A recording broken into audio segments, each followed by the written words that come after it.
Students, finally मैं आज आपके सामने क्लास 11 का top of the most important question लेकर आया हूं आप लोगों का जियोग्राफी सेक्शन का। इससे पहले मैंने आप लोगों को इतिहास का बहुत ही शानदार तरीके से आप लोगों को बताया था और मैंने ये भी कहा था कि अगला सब्जेक्ट कौन से विषय का होने चाहिए। तो बहुत सारे स्टूडेंट्स ने कमेंट किया कि सर जियोग्राफी का होना चाहिए। तो फाइनली मैं आप लोगों के सामने जियोग्राफी का क्वेश्चन लेकर आया हूं जो आपके एग्जाम के अकॉर्डिंग मोस्ट एक्सपेक्टेड क्वेश्चन होगा। तो आइए सर बिना देर किए हम लोग क्वेश्चन को शुरू करते हैं। और हाँ, उससे पहले जो भी स्टूडेंट्स चाहते हैं कि सर मुझे क्लास 12 में अच्छी तरह से प्रिपरेशन करना है, अच्छी तरह से तैयारी करना है और टॉप करना है और अपने माँ बाप का नाम रोशन करना है, तो मेरे दोस्तों आप लोगों का अप्रैल माह में एक न्यू बैच स्टार्ट हो रही है जिसका एडमिशन स्टार्ट हो चुकी है। अभी आप लोगों का 60% ऑफर है, जहां पे मेरे दोस्तों आप लोगों का आर्ट्स का फाउंडेशन कोर्स स्टार्ट हो चुकी है। जो भी स्टूडेंट्स चाहते हैं कि सर मुझे एवरीडे ऑनलाइन क्लास करना है सुबह शाम दोनों टाइम पे, तो ये ऑनलाइन क्लास को आप लोग ज्वाइन करके मेरे दोस्तों हमारे साथ सुबह शाम सिलेक्टेड क्वेश्चन के साथ, जहां पे सबसे पहले चैप्टर समझाई जाएगी, फिर ऑब्जेक्टिव बताया जाएगा, फिर आप लोगों का सब्जेक्टिव बताया जाएगी, 5 साल का मॉडल पेपर, 5 साल का PYQ, फिर एग्जाम से पहले एग्जाम पेपर कंडक्ट कराई जाएगी। इतने सारे चीज आप लोगों को मात्र 399 रुपए में आप लोगों को प्रोवाइड किया जा रहा है। इसलिए लेट ना करें, जो अभी ऑफर दिया गया है याद रखिएगा 60% का जो डिस्काउंट है उसका ऑफर का लाभ उठाएं और मेरे भाई हमारे साथ एक बार पे करके पूरे साल भर 2026 तक पूरा रगड़ करके तैयारी करें। तो आइए सर, पहला क्वेश्चन आपकी स्क्रीन पे है कि बिग बैंग सिद्धांत का प्रतिपादन किसने किया था। तो बताएंगे सर बिग बैंग जो सिद्धांत है, बिग बैंग जो हमारा थ्योरी है, ये स्टेटमेंट देने वाला था जॉर्ज लेमेट। क्या होगा मेरे भाई? ऑप्शन नंबर ए हमारा सही उत्तर हो जाएगी। आइए सर बात करते हैं अगला क्वेश्चन पे। क्वेश्चन नंबर नेक्स्ट है सर, बिग बैंग सिद्धांत के अनुसार ब्रह्मांड की उत्पत्ति आज से लगभग कितने वर्ष पूर्व हुई थी। अब क्वेश्चन नंबर 2 आपसे पूछा गया बिग बैंग सिद्धांत। देखिए अभी हम लोग पहला क्वेश्चन क्या डिस्कस किए थे सर कि हमारा जो बिग बैंग सिद्धांत है वो किसने दिया था। तो बताएंगे सर जॉर्ज लेमेट ने। ठीक है, अब यहां पे देखिए लिखा कि बिग बैंग सिद्धांत के अनुसार ब्रह्मांड की उत्पत्ति आज से लगभग कितने वर्ष पहले हुई थी। तो आज से लगभग मेरे दोस्तों हमारा 13.7 अरब वर्ष पहले हुई थी। ऑप्शन नंबर हमारा क्या हो जाएगा सर? ए हमारा राइट आंसर हो जाएगा। अगला क्वेश्चन पे आते हैं सर, पृथ्वी से सूर्य की औसत दूरी कितनी है। मान के चलिए हमारा पृथ्वी है और ये हमारा सूर्य है। भाई याद रखिए ये हमारा क्या है मेरे भाई? सूर्य है। ठीक है, तो ये आपसे पूछा गया है कि पृथ्वी और सूर्य के बीच में जो डिस्टेंस है वो डिस्टेंस लगभग, एक्चुअली अंदाजा कोई नहीं लगा सकता है, लेकिन औसत डिस्टेंस कितनी है। तो बताएंगे सर 14.96 करोड़ किलोमीटर। मतलब मेरे दोस्तों इसका अनुमान ही नहीं लगाया जा सकता है। और जैसे क्वेश्चन अभी आप लोग यहाँ पे देख पा रहे हैं ना, फाइनल एग्जाम में भी D2 ऐसा ही क्वेश्चन आएगी। आंतरिक ग्रह के अंतर्गत निम्नलिखित में से किस ग्रह को नहीं रखा गया है। आंतरिक ग्रह के रूप में आखिर किन को नहीं रखा गया, ये आपसे पूछा गया। तो बताएंगे सर शनि को। याद रखिएगा शनि ग्रह को हम लोग वलय ग्रह भी कहते हैं। क्या मेरे भाई? वलय ग्रह भी कहते हैं, इस चीज को याद रखिएगा।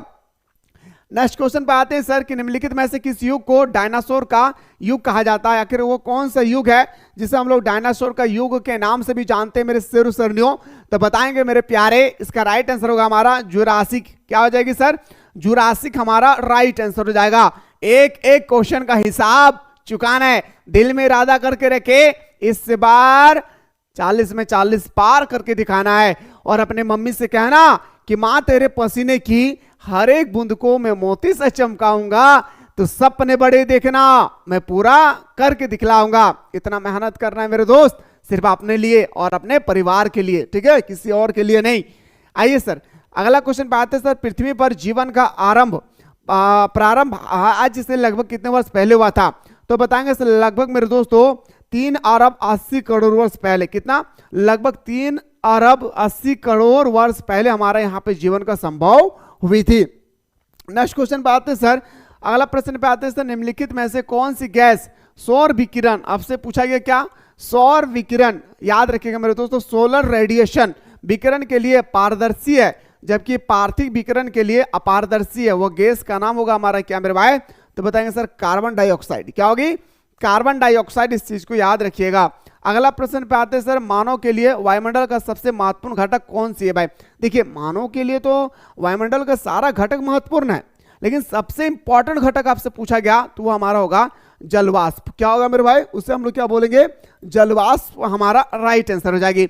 नेक्स्ट क्वेश्चन पे आइए सर कि निम्नलिखित में से कौन वायु की उस दशा को दर्शाता है जिसमें वायु में नमी उसकी पूरी क्षमता के अनुरूप होती है। देखिए वायुमंडल की उस दशा को दर्शाइए क्वेश्चन नंबर 9 पूछा गया है कि वायुमंडल की वायु की उस दशा को दर्शाता है जिसे वायु में नमी उसकी पूरी क्षमता होती है। तो संतृप्त आर्द्रता, क्या बोलेंगे मेरे भाई, संतृप्त आर्द्रता, यानी ऑप्शन नंबर डी हमारा सही उत्तर हो जाएगी। अगला प्रश्न पे आते हैं सर, पृथ्वी की लगभग 50% वनस्पति प्रजाति किस प्रकार के वन में पाया जाता है। यानी हमारे जितना भी पृथ्वी में वन जंगल जितने भी आप देख पा रहे हैं, इसका 50% जो है वनस्पति प्रजाति कहां पे पाया जाता है मेरे भाई, तो उष्णकटिबंधीय वर्षा वन में। कहां पे, उष्णकटिबंधीय वर्षा वन में। कहां पे मेरे शेरनियों, उष्णकटिबंधीय वर्षा वन में। यानी ऑप्शन नंबर हमारा क्या आ जाएगा सर, सी हमारा राइट आंसर हो जाएगा। अगला प्रश्न पे आते हैं सर, संकाटपन पौधे और जीवों की प्रजातियों तथा उनके संरक्षण के लिए रेड डाटा सूची किसके द्वारा जारी किया जाता है। रेड डाटा जो सूची है वो आखिर किसके द्वारा जारी किया जाता है, यहाँ पे आपसे पूछा गया है। तो बताएंगे सर, अंतर्राष्ट्रीय स्वास्थ्य संगठन, क्या मेरे भाई, अंतर्राष्ट्रीय स्वास्थ्य संगठन के लिए जारी किया जाता है। जैसे अभी आप लोग ज्योग्राफी में क्वेश्चन देख पा रहे, D2 आपके एग्जाम में मेरे दोस्तों वैसा ही क्वेश्चन आएगा, और हमसे जितना हो सके मैं आप लोगों को हर एक क्वेश्चन को बताने की कोशिश करूंगा जो आपके पेपर में टपकने वाला है भाई, हाँ टपकने वाला है, ठीक है।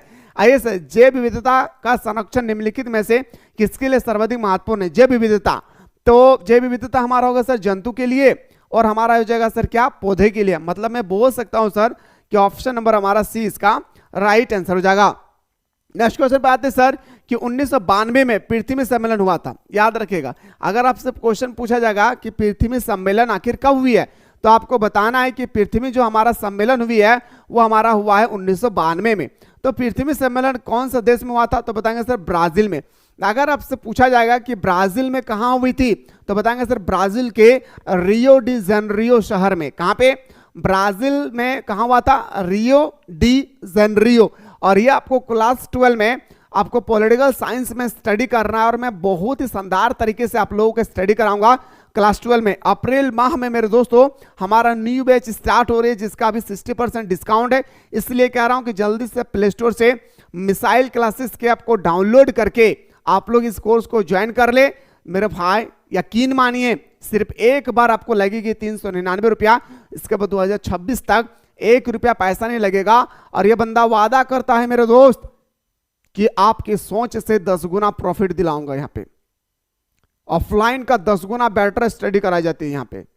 इसलिए कहता हूं इस कोर्स का जो आपका डिस्काउंट दिया गया है, ये डिस्काउंट को अपने हाथों से यूं ही जाने ना दे भाई। आइए सर, अगला क्वेश्चन पे आते हैं। क्वेश्चन नंबर नेक्स्ट है सर कि भूगोल धरातल के विभिन्न भागों में कारणात्मक रूप से संबंधित तथ्यों में विभिन्नता का अध्ययन करता है। ये स्टेटमेंट, ये सिद्धांत देने वाला कौन था मेरे भाई, तो बताएंगे सर हमारा अल्फ्रेड हैटनर। यानी ऑप्शन नंबर हमारा 20 का सही उत्तर हो जाएगी। निम्नलिखित में से किसे भौतिक लक्षण कहा जाता है। देखिए मेरे भाई, भौतिक लक्षण का मतलब होता है क्या, ये बहुत ही इंपॉर्टेंट क्वेश्चन है। भौतिक लक्षण का मतलब होता है गॉड गिफ्टेड, ठीक है। भौतिक लक्षण मतलब गॉड ने हमें क्या दिया है, भगवान ने हमें क्या दिया है। क्या भगवान ने बंदरगाह दिया है, नहीं भाई, बंदरगाह मनुष्य ने खुद बनाया। क्या मेरे भाई सड़क भगवान ने दिया है, नहीं, सड़क को इंसान ने खुद बनाया। क्या जल उद्यान क्या भगवान ने दिया था, नहीं मेरे भाई, ये इंसान ने खुद बनाया। लेकिन मेरे दोस्तों मैदान, क्या आपको लग रहा है कि मैदान में खुद बनाया हूं, नहीं बनाया ना भाई। तो भौतिक लक्षण हमारा क्या हो जाएगी, मैदान हमारा राइट आंसर हो जाएगा।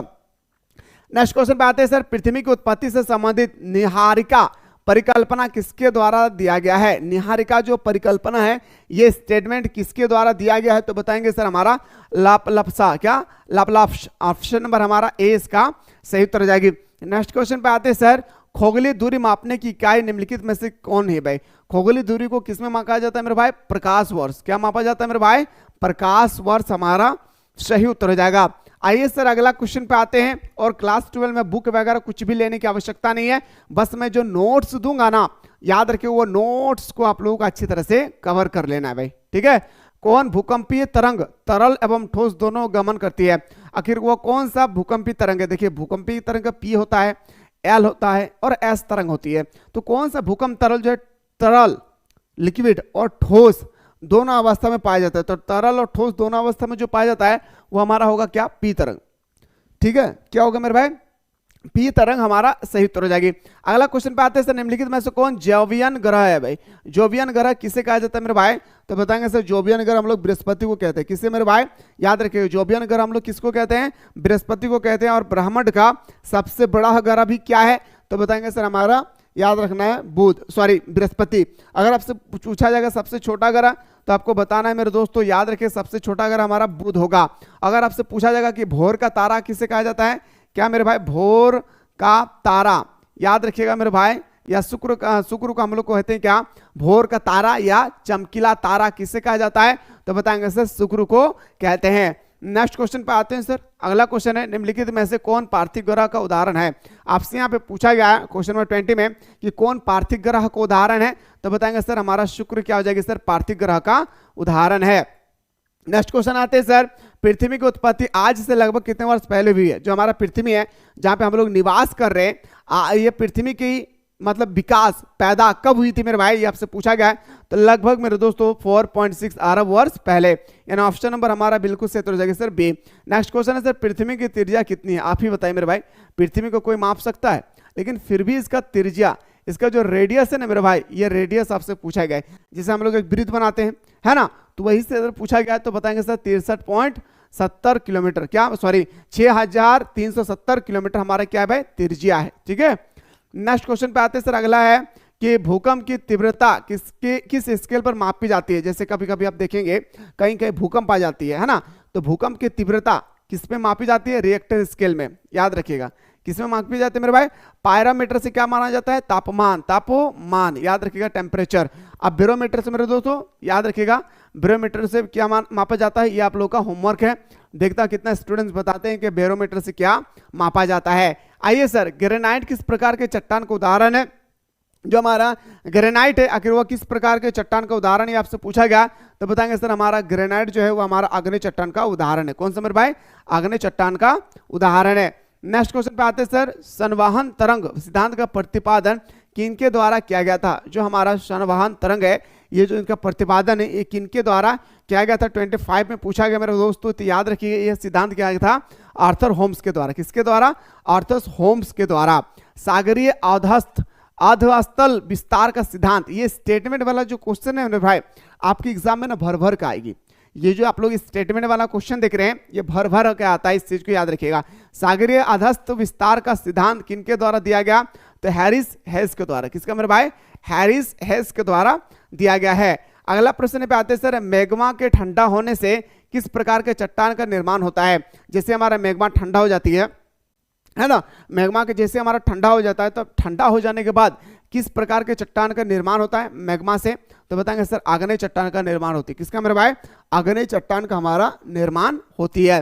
नेक्स्ट क्वेश्चन पे आते हैं, क्वेश्चन नंबर नेक्स्ट पे आते हैं, संगमरमर किस प्रकार के चट्टान है? संगमरमर का मतलब जैसे घर में हम लोग मार्बल लगाते हैं ना मेरे भाई, घर में जैसे आपका भी घर में मार्बल लगा होगा, है ना, तो मार्बल जो हम लोग लगाते हैं संगमरमर का बना होता है, उसे हम लोग संगमरमर कहते हैं। तो संगमरमर किस प्रकार के चट्टान का उदाहरण है? तो बताएंगे सर ये हमारा कायांतरिक चट्टान का उदाहरण है। कौन सा प्रकार के? कायांतरिक प्रकार के चट्टान का उदाहरण है। अगला प्रश्न पे आते हैं सर, प्रादेशिक उपागम का प्रवर्तन किस भूगोलवेत्ता द्वारा किया गया था? अब जो हमारा प्रादेशिक उपागम है, ये जो हमारा भूगोलवेत्ता है वो किनके द्वारा ये स्टेटमेंट दिया गया था मेरे दोस्तों? तो बताएंगे सर ये दिया गया था हमारा कार्ल रिटर। और ये आपको क्लास 12 में मैं आप लोगों को इतना सुंदर तरीके से बताऊंगा कि ज्योग्राफी का फादर बना दूंगा भाई। इतना सुंदर तरीके से, इतना सुव्यवस्थित तरीके से मेरे दोस्तों मैं आप लोगों को बताने वाला हूं, क्लास 12 में ज्योग्राफी का फादर बना दूंगा। बस आपको सही तरीके से हमारे साथ जुड़ कर रहना है।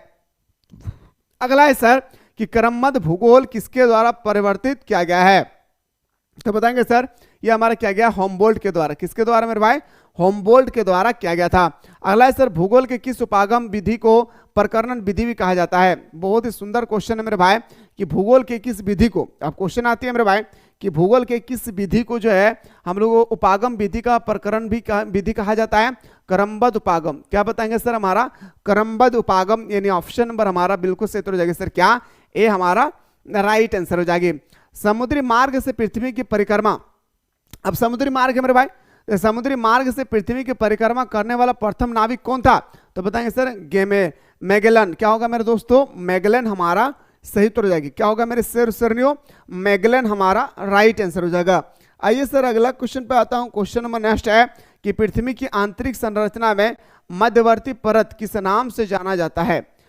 पृथ्वी के देखिए, पृथ्वी एक्चुअली क्रस्ट, मेंटल, क्रोड, तीन परत से मिलकर बना होता है हमारा क्या मेरे भाई, क्रस्ट, मेंटल और क्रोड से मिलकर बना होता है। तो आपसे पूछा गया है कि पृथ्वी की आंतरिक संरचना क्रस्ट, मेंटल, क्रोड, याद रखिए आंतरिक संरचना जो है वो मध्यवर्ती, आंतरिक संरचना में मध्यवर्ती परत जो होती है, यानी मेरे भाई ये हमसे पूछा गया है जो हमारा मध्यवर्ती परत है ये आखिर क्या कहलाता है। तो बताएंगे सर इसे हम लोग बोलते हैं मेंटल।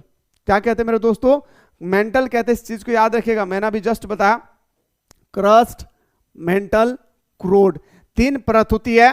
तो बीच वाला परत आपसे पूछा गया था, तो बताएंगे सर हमारा क्या होगी, मेंटल हो जाएगा। आइए सर अगला क्वेश्चन पे आते हैं। भू संचालन किससे उत्पन्न होता है। जो हमारा भू मतलब होता है धरती, भू का मतलब क्या होता है मेरे भाई, धरती होते हैं। भू संचालन किसके द्वारा उत्पत्ति होती है, तो पृथ्वी की आंतरिक शक्तियों द्वारा। याद रखिएगा क्या हो जाएगी सर, पृथ्वी की आंतरिक शक्तियों के द्वारा उत्पन्न होती है। नेक्स्ट क्वेश्चन है सर, ज्वालामुखी और भूकंप किस प्रकार की क्रिया है। भूकंप और ज्वालामुखी, देखिए एक्चुअली ज्वालामुखी और भूकंप दोनों अलग है, ठीक है।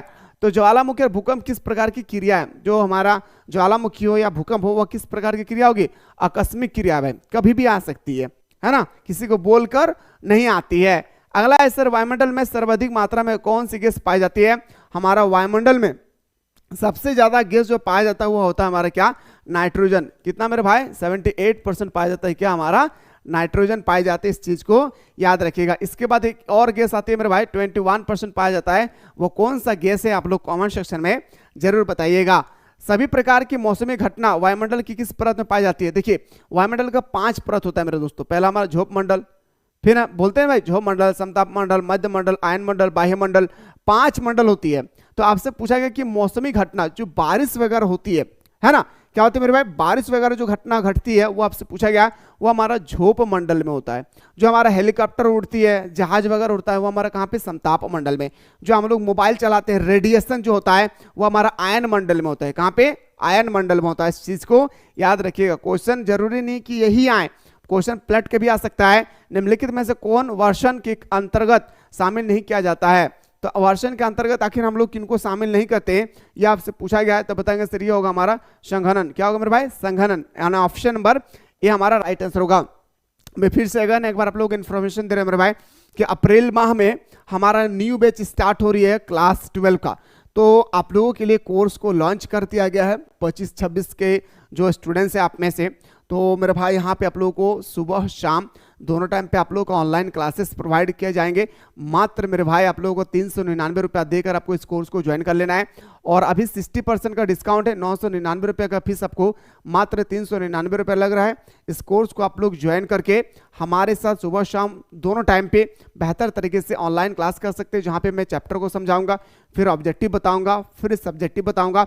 ऑल सब्जेक्ट का बेहतर तरीके से नोट्स भी आप लोगों को प्रोवाइड किए जाएंगे। इसलिए जो अभी डिस्काउंट दिया गया है, ये डिस्काउंट को यूं ही अपने हाथों से जाने ना दे। ऐसा मौका आपके जीवन में फिर दोबारा कभी लौट कर नहीं आएगी। बात रही पढ़ाने की टेक्निक, मेरे दोस्तों अगर आपके घर के आसपास में कोई स्टूडेंट्स है जो 2024 में या 2025 में एग्जाम दे चुके हैं, एक बार उनसे पूछेगा कि मिसाइल क्लासेस के प्रिंस सर कैसे स्टडी कराते हैं। मेरे भाई एक एक क्वेश्चन को मैं निचोड़ करके तैयारी करवाता हूं, और यह बंदा गारंटी देता है कि जो बताऊंगा पेपर में वही आएगा। मैं जो बताऊंगा पेपर में हूबहू आपको वही क्वेश्चन देखने को मिलेंगे। इसलिए लेट ना करें, जाएं, ज्वाइन करें और आनंद लें। डिस्क्रिप्शन बॉक्स में हमारे एप्लीकेशन का लिंक दिया हुआ है, उसको डाउनलोड करके ज्वाइन कर लेंगे। कोई भी दिक्कत होगी इस नंबर पे स्क्रॉल हो रहे हैं, इस नंबर पे व्हाट्सएप कीजिएगा, हमारी टीम आपको रिप्लाई करेगी। आइए सर बात करता हूँ अगला क्वेश्चन पे, विश्व पर्यावरण दिवस कब मनाया जाता है। तो बताएंगे सर विश्व पर्यावरण दिवस हम लोग 5 जून को मनाते हैं। कब मेरे भाई, 5 जून को हम लोग विश्व पर्यावरण दिवस मनाते हैं। निम्नलिखित में से कौन जीवमंडल के प्रदूषण का प्रदूषित कर रहा है। हमारे वायुमंडल को, हमारे जीवमंडल को कौन प्रदूषित कर रहा है। तो मेरे भाई फैक्ट्री प्रदूषित कर रही है। कौन मेरे दोस्तों, फैक्ट्री प्रदूषित कर रही है। तो आज के लिए मेरे दोस्तों यहाँ इतना ही मैं बताता हूँ। नेक्स्ट वीडियो में मैं इससे भी बेहतर तरीके से हर एक वो क्वेश्चन को लाने की कोशिश करूंगा जो आपके पेपर के अकॉर्डिंग मस्ट इंपॉर्टेंट होगी। मुलाकात करता हूँ नेक्स्ट वीडियो में।